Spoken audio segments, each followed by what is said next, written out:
Teddy Pardiana ketahuan sudah menikah lagi, nasib istri baru diungkap.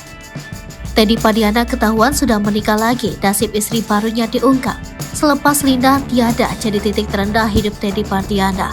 Gara-gara laporan Rizky Febian, Teddy Pardiana pun diharuskan untuk wajib lapor sebanyak 2 kali seminggu ke Polda Metro Jaya. Hal ini membuatnya tak bisa pergi ke Inggris usai mendapatkan tawaran kerja di tempat jasa pijat. Hidupnya dipersulit. Teddy Pardiana ungkap kekesalannya dengan keluarga Sule.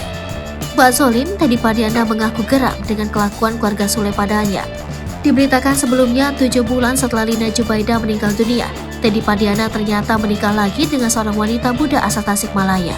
Menurut penelusuran intens investigasi, informasi itu didapatkan dari Ketua RT tempat Teddy Pardiana tinggal. Ditemui, Ketua RT yakni Opik Elangga membenarkan kabar pernikahan Teddy Pardiana dengan Bojang Tasikmalaya. Sayangnya pernikahan Teddy ini rupanya tak semulus yang dibayangkan. Baru saja mencicipi indahnya pernikahan dengan Bojang Tasikmalaya, Teddy sudah ditinggal istri barunya. Opik pun menceritakan kabar alasan istri Teddy meninggalkannya lantaran kawin siri. Teddy menikah lagi dengan wanita asal Tasikmalaya itu diungkap Opik baru berlangsung sekira 4 bulan lalu. Namun pihaknya baru mendapatkan kabar Teddy sudah ditinggalkan istri barunya itu.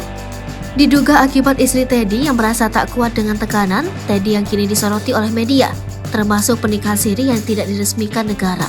Opik juga menjelaskan pihaknya saat itu tengah mengurus keperluan data istri Teddy.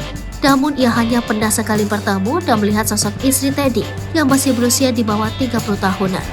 Meski begitu, Teddy Pardiana juga tak muncul untuk mengkonfirmasi hal tersebut.